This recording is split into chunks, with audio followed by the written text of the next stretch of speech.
They say money makes you powerful. At 72, I learned it can also paint a target on your back. My son and daughter-in-law thought I'd die quietly in a staged accident, leaving them millions. But instead of grief, I gave them sirens, handcuffs, and flashing blue lights. If you're watching this, subscribe and tell me where you're from, because what happened next turned their perfect crime into my perfect trap. I was born into fortune, and for 72 years I have carried it like both a blessing and a curse. Money has never been scarce in my life. There are estates under my name, properties scattered across cities, and several life insurance policies written in black ink that make my existence look more like a ledger than a life. People envy the comfort, the protection, the security. They never see the shadow that comes with it. Wealth can keep the lights on, but it cannot fill the empty chair across from you at dinner. It cannot bring back a husband buried a decade ago. And it cannot ensure that the family who lives under your roof truly loves you. For the last 5 years, my son David and his wife Vanessa have been living with me in this house. It was supposed to be temporary, just until he got back on his feet. That was the phrase he used when he moved in, full of plans for new investments and promises of stability. But temporary stretched into years, and those investments turned into failures, one after another. With each collapse, I covered more of the bills, watched more of my savings patch the holes in his ambitions. Still, I told myself he was my son. Still, I told myself family must be carried no matter the weight. Vanessa settled into my home as though it were her own, gliding through hallways I had walked for decades, her perfume seeping into rooms where I once read bedtime stories to David. She was polite enough on the surface, but there was a sharpness to her that made me uneasy. She would fuss over me in front of neighbors, pouring tea, asking about my health, reminding everyone that I was in such capable hands. But when the guests left, her questions were different. Do you still drive yourself much, Eleanor? Do you ever feel dizzy? Do you take your medications regularly? They weren't questions of care. They were assessments, as though she were checking the condition of an asset she might one day inherit. And David, my boy, he grew quieter with each passing month. He spent long nights on the phone, pacing, muttering about creditors, deadlines, losses too heavy to bear. He avoided my eyes when I asked if he was all right. Once, I found a letter from the bank tucked under his papers, stamped in red with words I didn't need to read twice. Final notice. I should have pressed harder, demanded answers. Instead, I turned away, not wanting to see how far into ruin he had already sunk. One evening, the truth I had been avoiding came for me in whispers. I had gone to bed early, but sleep did not find me. Restlessness pulled me from my room and down the hall, where the light beneath the study door spilled a thin line across the floorboards. Voices rose and fell inside, David's low and strained, Vanessa's sharp, cutting. "We can't keep dodging them, David," she hissed. "The debts aren't going away. We need a solution." My son's reply was weary, defeated. I know. But what can we do? There's no money left." And then, in a voice colder than I thought she was capable of, Vanessa said, "There's plenty of money left. It's just still breathing." The silence that followed was worse than her words. My heart slammed against my ribs as I pressed myself against the wall, praying they wouldn't hear the blood rushing in my ears. David spoke again, barely more than a whisper. "You mean my mother?" "Exactly," Vanessa said with a terrifying calmness. "The policies, the estate, if she were gone, all of it transfers. One car accident, David. Something tragic, something quick. No one would question it. She's old, frail. It would be believable." I felt my knees weaken, my hand gripping the doorframe to steady myself. My son didn't protest. He didn't shout that she was insane. He didn't defend me. He simply asked, "And then what?" "Then we're free," Vanessa answered. "Free of the debt, free of this constant stress. Free to start over. We just have to be willing to do it." Her words sliced through me. To them, I was not a mother or a woman who had given her life to raising him. I was an obstacle. A ledger line. A solution in the shape of a corpse. I slipped back to my bedroom before the sound of my trembling breath betrayed me. I sat on the edge of my bed, staring at the photos lining my dresser. David at 7 years old, his smile missing 2 teeth. David at 16, awkward in his suit for prom. I remembered the nights I stayed awake sewing his costumes, the mornings I worked double shifts to pay for his books. I remembered the way he once clung to me when storms rattled the windows. And now, that same boy was sitting in the next room, nodding along as his wife planned my death. Betrayal is not always loud. Sometimes it whispers through a half-closed door. Sometimes it speaks in the silence of a son who does not protest when his wife marks his mother for slaughter. And sometimes, it sits at your very table, smiling politely as it counts down the days to your final breath. That night I did not sleep. I lay awake, listening to the house I had made into a home, now echoing with the weight of my own mortality. But in the stillness, something unexpected stirred in me. Not just fear. Not just grief. Resolve. They thought I was their solution, the final check that would save them from ruin. What they did not know was that I had already survived too much in my life to be ended so easily. I was not their victim. Not yet. And if they wanted to turn my fortune into my death sentence, they were about to discover that this old woman had a trap of her own. The morning after I overheard those whispers, the world looked the same, but nothing in it felt familiar. The curtains still opened to the same manicured lawn, the tea kettle still hissed in its old rhythm, and the sound of footsteps in the hall still echoed like any other day. But now every detail carried a different weight. I was no longer simply a mother and grandmother living out her twilight years in a house full of echoes. I was prey inside my own home. It would have been easy to crumble, to retreat into fear and let the shock consume me. But instead my instincts sharpened. Grief had already carved me into someone stronger than I once believed myself to be, and betrayal, I found, was like a magnifying glass. It burned away illusions and left only the truth. And the truth was that my survival depended on watching more carefully than they ever suspected. The first crack in their performance showed itself at breakfast. Vanessa set the table with exaggerated cheer, sliding my plate toward me with the same rehearsed smile she'd been wearing for months. "You really must try to eat more, Eleanor," she said, her tone dipped in syrup. "You're looking so thin. I worry about you." It might have sounded caring to anyone else, but I heard the edge beneath it. Worry, yes, but not for me. Worry about whether I'd last long enough to make their scheme convincing. I thanked her, took a polite bite, and noticed the way she watched me chew as though measuring the strength left in me. Later that afternoon, David offered to drive me into town. My son, who despised errands, who always begged off tasks like grocery shopping or picking up dry cleaning, now insisted on chauffeuring me. "No need for you to tire yourself," he said, jangling the keys too eagerly. His hand trembled slightly when he handed me into the car, a nervous tic he used to have before exams as a boy. But this wasn't an exam. This was rehearsal. The air between them had shifted too. When I walked into a room, conversations snapped shut like traps. Their voices would fall to silence, their eyes flickering toward me before rearranging their expressions into casual masks. I'd been a mother long enough to know when children are hiding something, and the unease in their silence screamed louder than words. At night as I lay in bed, I replayed the details. Their sweetness too polished, their helpfulness too practiced, their tones too strained. It wasn't kindness. It was conditioning. They were testing the waters, softening me, preparing me to accept their attentiveness so that when their plan moved forward, I wouldn't suspect a thing. They wanted me relaxed, trusting, blind. But I was none of those things anymore. There is a strange power in playing dumb. I began to let their rehearsals play out while I quietly rehearsed my own. When Vanessa asked if I felt dizzy, I smiled and said, "Oh, sometimes."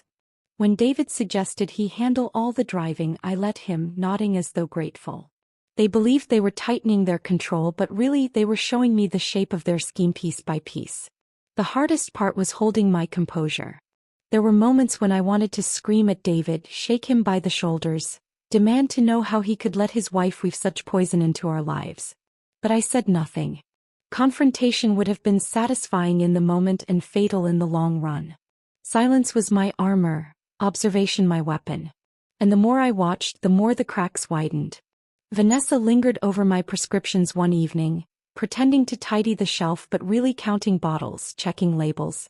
She slipped questions into casual chatter, asking if I ever got sleepy during the day, if I preferred tea before bed, if I still liked long drives along the coast. Each word was a breadcrumb leading to the same conclusion. They were narrowing down their methods, rehearsing a script that would end with my obituary. But I was writing a script too. One in which they never saw the ending until it swallowed them whole. In those days I began keeping a small notebook hidden in my nightstand. Not a diary, not a record of feelings, but a ledger of movements. What time David left the house. How long Vanessa stayed in the kitchen. Which questions they asked me and when. Patterns emerged quickly, like pieces of a puzzle falling into place. And as the pattern revealed itself, my fear hardened into something sharper. Strategy. Because here's the truth I want you to hear. Being underestimated can be the greatest power you'll ever hold. They thought I was fragile, fading, harmless. But in their arrogance they handed me the most dangerous weapon of all. Time. Time to see them clearly. Time to plan. Time to set a trap so tight even their desperation couldn't wriggle them free. Still some nights fear did gnaw at me. The thought of their whispered words replayed in the dark, and I'd press my hand against my chest, feeling the heartbeat of a woman marked for death by her own blood. But every pang of terror only steeled me further. I reminded myself that if they thought they could end me quietly, they had already miscalculated. Because I wasn't a frail old woman waiting for the end. I was a silent observer taking notes on every crack in their mask. And cracks, once they appear, only ever widen. The thing about betrayal is that once you know it exists, you start to see it everywhere. I didn't need another midnight whisper or a careless slip of the tongue. Their intent was already lodged inside me like a shard of glass. What I needed now was confirmation. Something undeniable, something I could hold in my hands when the moment came. It started small, almost laughably so. One afternoon, I returned from the garden to find my car keys sitting on the counter instead of the drawer where I had left them. A tiny detail, the sort of thing you could shrug off as forgetfulness. But I knew I hadn't touched them. And in this new reality, nothing was ever just a coincidence. My hands lingered over those keys longer than I should have, feeling the chill of metal against my palm, as if they carried the weight of a secret. Later that same day, I caught Vanessa's voice drifting through the half-closed door of the study. She was speaking quickly, too quickly, her words tumbling over each other with the giddy cadence of someone who thought the finish line was near. "This weekend drive will fix everything," she whispered, and I could hear the satisfaction curling at the edges of her tone. I didn't need to ask what she meant. She wasn't talking about a scenic trip or a family outing. She was talking about my ending, neat and tidy, wrapped in the plausible disguise of an accident. A cold shiver ran through me, but instead of storming into the room, I paused at the doorway, steadying my breath. That was the moment my instincts told me the time for observing was over. If I wanted to live, I had to act. The next morning, when the house was quiet, I walked into the garage. The air smelled faintly of oil and dust, familiar and ordinary, but my heart pounded as if I were trespassing on forbidden ground. I crouched beside the car, my knees aching against the concrete, and peered into the shadows under the chassis. At first I saw nothing but pipes and metal, the labyrinth of parts I'd never paid attention to. And then I noticed them, tiny fresh scratches around the brake line, marks that didn't belong, as though someone had tampered and then tried clumsily to cover their tracks. For a long moment I just stared, frozen in place, the reality crashing into me like ice water. This wasn't paranoia. This wasn't imagination. This was mechanical sabotage, deliberate and deadly. My hands trembled as I fumbled with my phone. The camera clicked softly in the stillness, capturing photo after photo. Close-ups of the scratches, the angle of the line, the fresh sheen of interference that didn't belong to the car I'd owned for years. Each picture felt like a lifeline, proof that I wasn't just an old woman with suspicions. Proof that their plan was no longer theory but execution in progress. Later that afternoon, David offered to drive me into town. My son, who despised errands, who always begged off tasks like grocery shopping or picking up dry cleaning, now insisted on chauffeuring me. "No need for you to tire yourself," he said, jangling the keys too eagerly. His hand trembled slightly when he handed me into the car, a nervous tic he used to have before exams as a boy. But this wasn't an exam. This was rehearsal. The air between them had shifted too. When I walked into a room, conversations snapped shut like traps. Their voices would fall to silence. their eyes flickering toward me before rearranging their expressions into casual masks. I'd been a mother long enough to know when children are hiding something, and the unease in their silence screamed louder than words. At night as I lay in bed, I replayed the details. Their sweetness too polished, their helpfulness too practiced, their tones too strained. It wasn't kindness. It was conditioning. They were testing the waters, softening me, preparing me to accept their attentiveness so that when their plan moved forward, I wouldn't suspect a thing. They wanted me relaxed, trusting, blind. But I was none of those things anymore. There is a strange power in playing dumb. I began to let their rehearsals play out while I quietly rehearsed my own. When Vanessa asked if I felt dizzy, I smiled and said, "Oh, sometimes." When David suggested he handle all the driving, I let him, nodding as though grateful. They believed they were tightening their control, but really they were showing me the shape of their scheme piece by piece. The hardest part was holding my composure. There were moments when I wanted to scream at David, shake him by the shoulders, demand to know how he could let his wife weave such poison into our lives. But I said nothing. Confrontation would have been satisfying in the moment and fatal in the long run. Silence was my armor, observation my weapon. And the more I watched, the more the cracks widened. Vanessa lingered over my prescriptions one evening, pretending to tidy the shelf but really counting bottles, checking labels. She slipped questions into casual chatter, asking if I ever got sleepy during the day, if I preferred tea before bed, if I still liked long drives along the coast. Each word was a breadcrumb leading to the same conclusion. They were narrowing down their methods, rehearsing a script that would end with my obituary. But I was writing a script too. One in which they never saw the ending until it swallowed them whole. In those days I began keeping a small notebook hidden in my nightstand. Not a diary, not a record of feelings, but a ledger of movements. What time David left the house. How long Vanessa stayed in the kitchen. Which questions they asked me and when. Patterns emerged quickly, like pieces of a puzzle falling into place. And as the pattern revealed itself, my fear hardened into something sharper. Strategy. Because here's the truth I want you to hear. Being underestimated can be the greatest power you'll ever hold. They thought I was fragile, fading, harmless. But in their arrogance they handed me the most dangerous weapon of all. Time. Time to see them clearly. Time to plan. Time to set a trap so tight even their desperation couldn't wriggle them free. Still some nights fear did gnaw at me.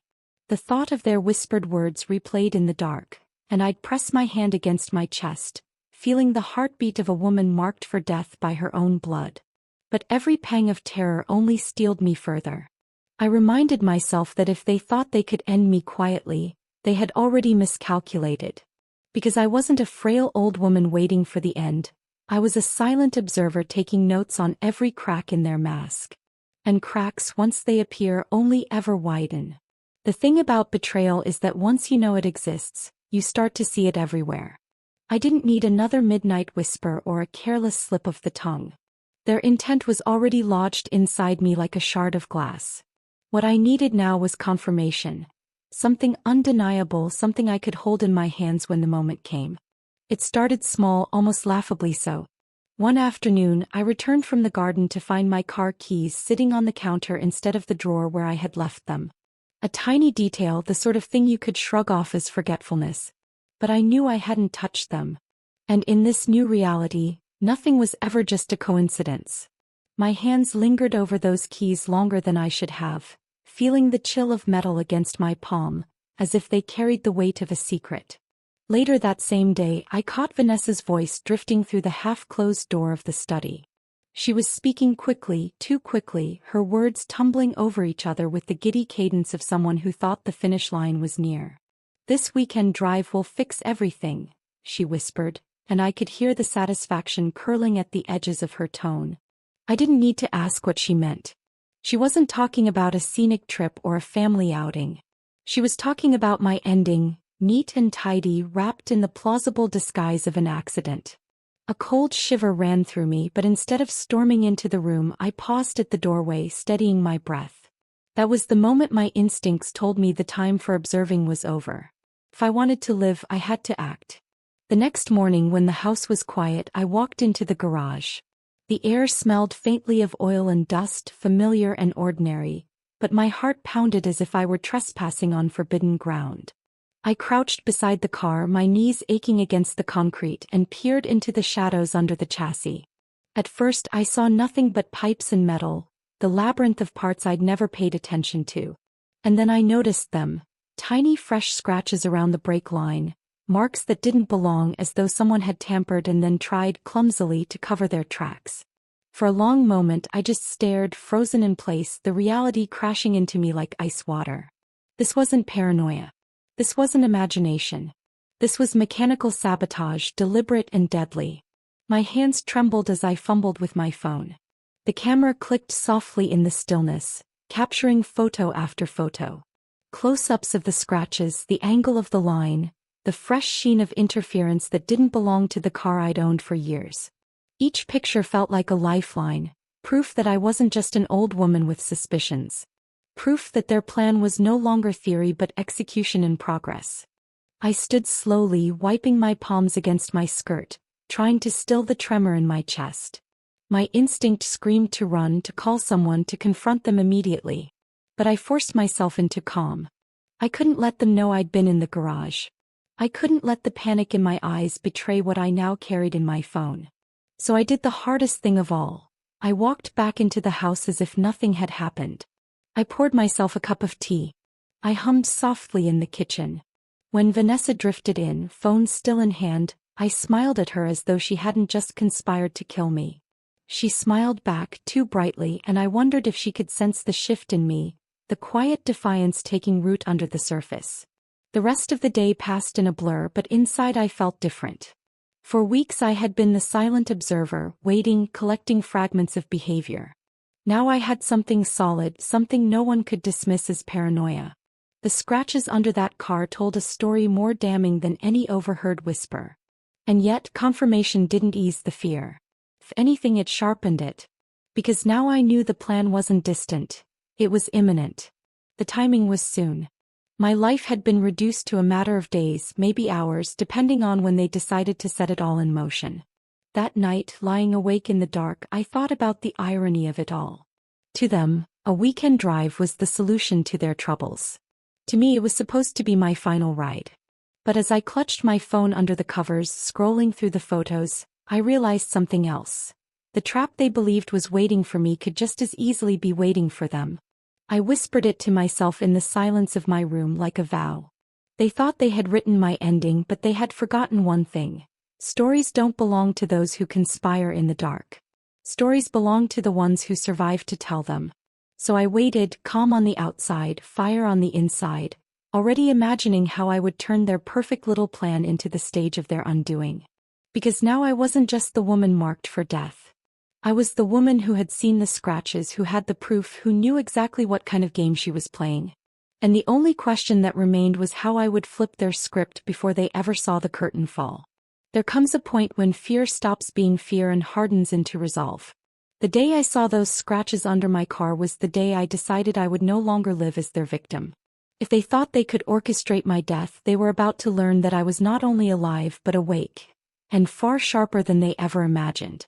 The next morning I dressed deliberately, not in my usual soft sweaters but in a pressed suit I hadn't worn in years. When Vanessa asked where I was headed, I smiled lightly and told her I had errands. Just little things. She didn't need to know that my errand was survival. At my lawyer's office, the air felt cooler than usual, sterile in a way that made me hyper-aware of every sound. My shoes against the floor, the shuffle of papers, the click of the door closing behind us. I laid my phone on the polished desk and slid it across, the photos glowing faintly on the screen. For a long moment he said nothing. Then he looked up at me with an expression that was equal parts horror and admiration. "This isn't just suspicion anymore," he said quietly. "This is attempted murder." Hearing it spoken aloud sent a strange calm through me. I wasn't losing my mind. I wasn't imagining things. This was real, and now it had a name. He didn't waste time. Within the hour, I was sitting across from two detectives who specialized in financial crimes and insurance fraud. Their questions were sharp, precise, and I answered them all with a clarity I didn't know I still possessed. They told me Vanessa's family had been on their radar for years, weaving in and out of schemes that skimmed the edges of legality. fraud, embezzlement, staged accidents. But they had never been caught with their hands this dirty before. My evidence was the missing thread that could unravel the whole pattern. It was strange, almost surreal, to feel my private nightmare slide neatly into their professional suspicions. My tragedy became their case file. My fear became their pursuit of justice. For the first time in weeks, I felt a flicker of safety. Then came the plan. The detectives explained it step by step, their voices steady, clinical, as though we were discussing a chess game rather than my life. The driver, who would take me on this so-called family outing, would not be David or Vanessa but an undercover officer posing as a chauffeur. My car would be rigged with hidden cameras, microphones, and GPS trackers. Every angle of their scheme would be captured in real time. And when the brakes inevitably failed, the officer would know exactly how to maneuver, turning what they imagined as my death sentence into the evidence of their guilt. I listened intently, nodding, committing every detail to memory. And yet part of me marveled at the strangeness of it, how calmly we were discussing my would-be execution. But maybe that's what survival does to you. It takes the unthinkable and turns it into strategy. By the time I left the station, my steps felt lighter, as though I'd shed an invisible weight. But the harder task lay ahead. I had to go back into that house, sit across from my son and his wife, and play the role of unsuspecting prey. That, I realized, would be my greatest performance. When I returned home, Vanessa was in the kitchen, humming as she stirred a pot. David looked up from the couch, smiling too brightly. "We were thinking," he said, "maybe we should take a drive this weekend. Clear our heads, you know. Family time." I forced my lips into a soft curve, the kind of smile a mother gives when she's touched by the thought. "That sounds lovely," I replied, my voice steady, my eyes gentle. Inside, however, my blood burned with something sharper than rage. He thought he was suggesting my funeral. He had no idea he'd just agreed to attend his own downfall. The days that followed tested every ounce of discipline I had. Vanessa fussed over me more than usual, bringing me tea, asking if I needed blankets, pretending concern so sugary it made my teeth ache. David offered to run errands for me, his false cheeriness a poor mask for the tension that radiated off him. I watched them both carefully, noting the way their eyes flicked to each other, the silent nods, the coded language. And through it all I played my part. I thanked them sweetly. I let my hands tremble just enough to remind them I was fragile. I allowed my silences to linger so they could believe I was drifting into oblivion, unaware of their schemes. But every smile I gave them was edged with the secret knowledge that I was no longer their victim. At night, in the privacy of my room, I rehearsed my calm. I imagined the sting unfolding. The car, the cameras, the flashing lights. I pictured their faces when the traps snapped shut, when the evidence rolled before their eyes, when their carefully constructed facade crumbled into dust. That vision carried me through the days, gave me strength to keep the mask on. The hardest part was looking at David. My son. My flesh and blood. There were moments when I wanted to grab him by the shoulders, shake him, scream that he was destroying everything sacred between us. But then I would see the quiet greed flickering behind his eyes, the same greed that had driven him into debt, into desperation, into betrayal. And I knew that confronting him now would only hasten their plan. So I smiled. I waited. I endured their rehearsals of kindness, their false gestures of devotion. They believed they were softening me, lulling me into trust. They believed I would sit quietly in the passenger seat of that car, blissfully ignorant until the final moment. But I knew better. I wasn't the oblivious old woman they imagined. I was the strategist at the table, holding cards they didn't know existed. And while they plotted my accident, I was already counting down the hours until they would be the ones trapped, their whispers turned into evidence, their futures rewritten by their own greed. Because sometimes the deadliest smile is the one that hides revenge. The morning of the drive, I woke before dawn. My hands rested on the quilt, steady but tingling with the weight of what was to come. It wasn't fear anymore. It was a strange, sharp anticipation, the kind you feel before a curtain rises or a verdict is read. Downstairs, I could already hear Vanessa bustling in the kitchen, her voice pitched unnaturally high as she reminded David to keep things light, keep it normal. When I entered the living room, Vanessa beamed too brightly. "Mama, You look wonderful today. Fresh air will do you so much good. Her tone was syrupy, cloying, but I only smiled, letting her think she'd fooled me. David jingled the car keys nervously in his hand, cracking a weak joke about getting out of the house before the weather turned. Their performance would have been laughable if the stakes weren't so lethal. The car waited in the driveway, shining from the wash David had given it the day before. Vanessa, all smiles, insisted I sit up front, patting the passenger seat like it was a throne. David climbed in behind the wheel, masking his tension with shallow chatter about the countryside. The undercover officer, posing as a family friend helping with errands, slid easily into the driver's seat, his calm presence anchoring the storm about to break. As we pulled out of the drive, the house shrank behind us. My estate, my sanctuary, and, unbeknownst to them, the stage on which their entire scheme would collapse. I kept my hands folded neatly in my lap, my gaze fixed on the winding road ahead, though I could feel Vanessa's eyes darting toward me, searching for any sign of suspicion. I gave her none. The air inside the car was thick with false affection. Vanessa asked about my comfort, adjusting the air vents, fussing over my shawl. David laughed a little too loudly at his own jokes, his voice cracking under the strain of forced normalcy. To anyone else it might have looked like a doting family outing. To me it was the march to their undoing. The countryside stretched around us, fields rolling like waves, hedges flashing past. Each bend in the road tightened the coil in my chest. I could feel the moment building, as inevitable as a thunderstorm. The officer drove smoothly, every movement practiced, professional, as though nothing unusual hung in the balance. Then it happened. The car picked up speed as we descended a gentle slope. David leaned forward suddenly, his hand gripping the seat, his voice sharp. "Wait, the brakes. Something's wrong." Vanessa's gasp sliced through the air, followed by a shrill, "Oh my God, it's happening." The world seemed to slow. The car hurtled faster, the countryside a blur at the edges of my vision. For a heartbeat, I let myself imagine what they had intended.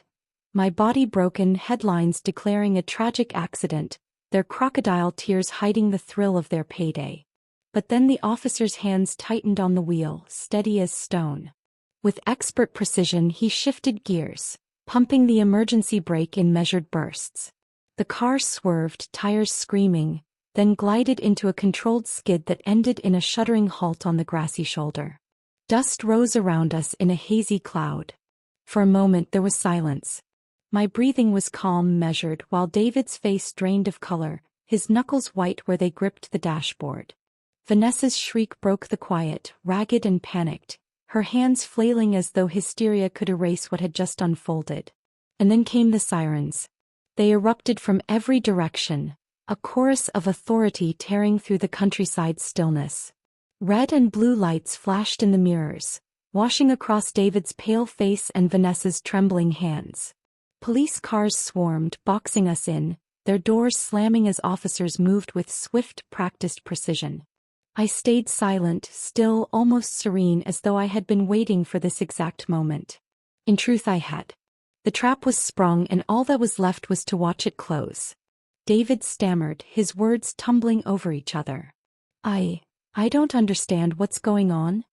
His voice shook with the thin desperation of a man whose lies were unraveling faster than he could catch them. Vanessa, on the other hand, turned wild, her composure shattering. She screamed at the officers, accusing them of mistake, of intrusion, of conspiracy. But her eyes, darting, frantic, betrayed the truth. He knew. Through it all I kept my composure. My hands folded neatly in my lap, my breathing even. I sat like a queen in her throne while the walls of their deceit came crashing down. They had expected tears, confusion, weakness. Instead I gave them silence, and in that silence lay the sharpest blade. The officers moved quickly, their commands clear, their authority unshakable. The undercover driver stepped out, flashing his badge, his voice calm as he confirmed every detail. Evidence was already secured. Photos, recordings, fingerprints on the tampered brakes.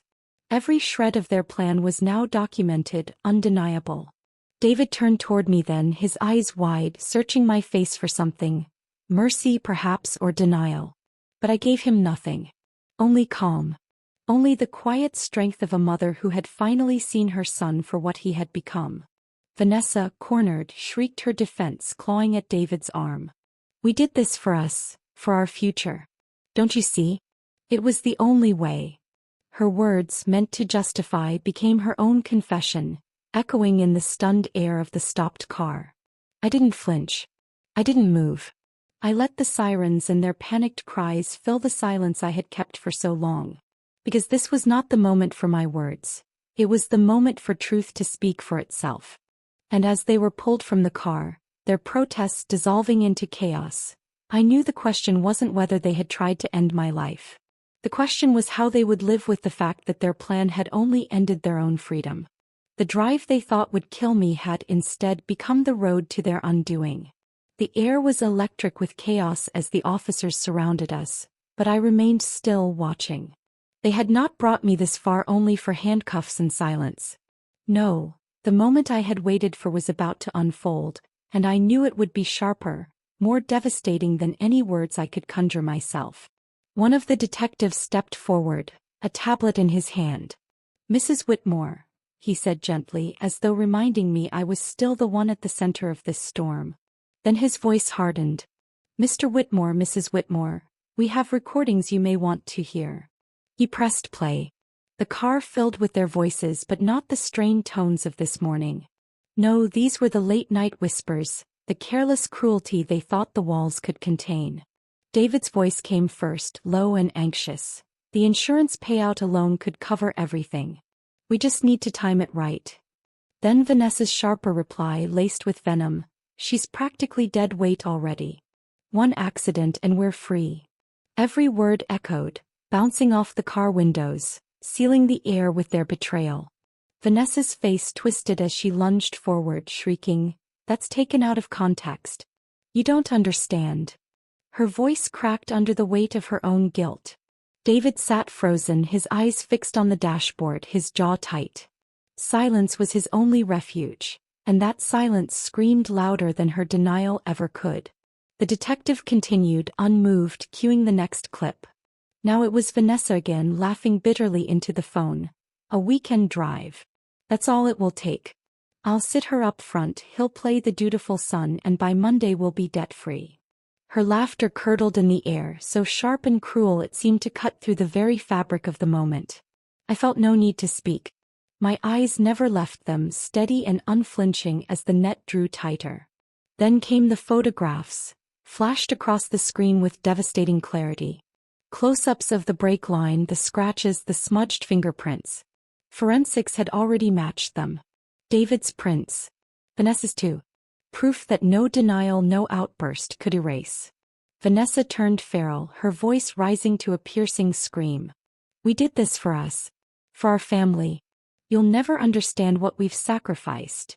She clawed at David's sleeve, trying to drag him into her spiral. "Say something. Tell them it wasn't what it looks like." But David didn't. His silence was heavier than chains. He couldn't meet my eyes. He couldn't meet anyone's. His shoulders sagged, the weight of his choices pulling him down like stones in water. I inhaled deeply, my lungs filling with air that felt cleaner than it had in years. And then, for the first time that day, I spoke. Not loudly, not dramatically, but with the quiet strength of someone who had nothing left to fear. "To you, I was only ever a sum of policies and deeds. Not a mother. Not family. Just a ledger you wanted cleared. And now you see where greed leads." The flashing lights painted their faces in alternating red and blue, as if the universe itself wanted to remind them that there is no escaping truth. Vanessa thrashed, her voice shredding to rawness. "We loved you. We were only trying to save us. It wasn't supposed to go this far." Her contradictions tangled in the night air until they were nothing but noise. David's lips parted, but still no words came. He stared at the ground, shame pooling around him, his silence a confession written clearer than any statement. The detective snapped the tablet shut. "We have everything we need." Officers stepped forward, their hands firm on shoulders that had once towered with arrogance but now slumped with defeat. Handcuffs clicked, metallic and final. I did not look away. I wanted them to see me, Not as the frail woman they thought they could erase, but as the one who had outlasted them, outsmarted them, outlived the trap they had set. For years, I had lived with the gnawing ache of loneliness, believing that blood was thicker than betrayal. But in that moment, watching them led away, I understood something else. Sometimes blood is the first thing spilled when greed takes hold. As Vanessa screamed one last time, "You'll regret this." I let my gaze hold hers, calm and unwavering. My voice was steady, almost tender when I replied, "No, my dear. The only regret here is yours." And with that, I let the night close around us. The flashing lights, the sirens fading, the betrayal laid bare in their own voices. The trap had been theirs, but the victory was mine. The months that followed were a blur of hearings, paperwork, and statements, each one peeling back another layer of betrayal that had nearly cost me my life. I sat through it all with a calm I never knew I possessed because I had already faced the worst. What could courtrooms or lawyers possibly do to rattle me, when I had heard my own son discuss the price of my death? David and Vanessa's trial became the talk of the town. Reporters waited outside the courthouse each morning, cameras flashing, microphones thrust toward me. Headlines called me, "the heiress who staged the perfect trap," painting me as a woman who had turned her wealth into a weapon of survival. At first, the attention unsettled me, but soon I understood its power. Every headline wasn't about me alone. It was about every elderly person dismissed as weak, every parent taken for granted, every life reduced to numbers on a page. My story was their story too, only written louder. Inside the courtroom, the weight of evidence left no room for denial. The recordings, the photographs, the fingerprints, the hidden cameras, every piece was another nail in the coffin of their lies. Vanessa fought harder than David, her words sharp and desperate. She painted herself as misunderstood, claimed she was protecting her family, argued that her intentions had been twisted. But every time the judge played back her own laughter, mocking me as dead weight, her mask slipped further until there was nothing left to hide behind. David's defense was silence. He barely spoke except when the judge forced him to. He didn't deny the evidence, didn't fight the charges. He simply sat there, shoulders bent, eyes fixed on the table as if staring at the wood could erase the reality he had carved for himself. There was no anger in me as I watched him like that, only a deep, aching grief.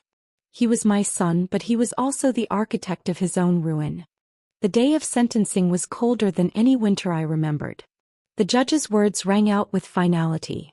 Attempted murder, insurance fraud, conspiracy. Years in prison without the possibility of parole for a long time. Vanessa sobbed, collapsing against the rail as officers pulled her back. David barely flinched, his fate already carved into his silence. And then it was my turn. The judge asked if I wanted to speak, and I rose slowly, every step deliberate, every movement heavy with the weight of the moment. I turned to face them, my son and his wife, and for the first time since that night of whispers, I let my voice carry the truth they had tried to bury. "To you," I began, my voice steady, "my life was nothing but money. A problem to be solved, an obstacle to be cleared. You forgot that before I was wealth, before I was policies and deeds, I was a mother. I was family. And now you will spend your lives paying for the greed that made you blind." The courtroom was silent, the kind of silence that hums like electricity. Vanessa shook her head, her tears streaking down her face. David wouldn't look up. But I didn't need his eyes anymore. I had already seen the truth inside him. After court, I walked past the reporters without speaking. I didn't need to add anything more. The story was already louder than my words could ever be. But in the quiet of my own home, away from the flashbulbs and the stairs, I made the decision that would define the rest of my days. I gathered the documents, the deeds, the insurance policies, the accounts that had once been the fuel for greed and betrayal. And I signed them away. Not to David, not to anyone who shared his hunger, but to a trust for elderly survivors of abuse and abandonment. If money had been the weapon used against me, then I would turn it into a shield for others. I would make sure that no one else's worth could be measured only in dollars and signatures. The first home opened 6 months later. A quiet house with wide porches, warm lights, and beds for those who had none. Reporters asked me why I gave everything away, why I didn't hold on to even a fraction. My answer was simple: Wealth that divides family deserves a better purpose, healing those who've been betrayed by it. I was no longer the woman waiting in silence, no longer the frail figure dismissed as dead weight. I had been the trap, the strategist, the survivor, and now I had become something else entirely. A legacy. And if you're listening now wondering how someone like me could endure such betrayal, know this.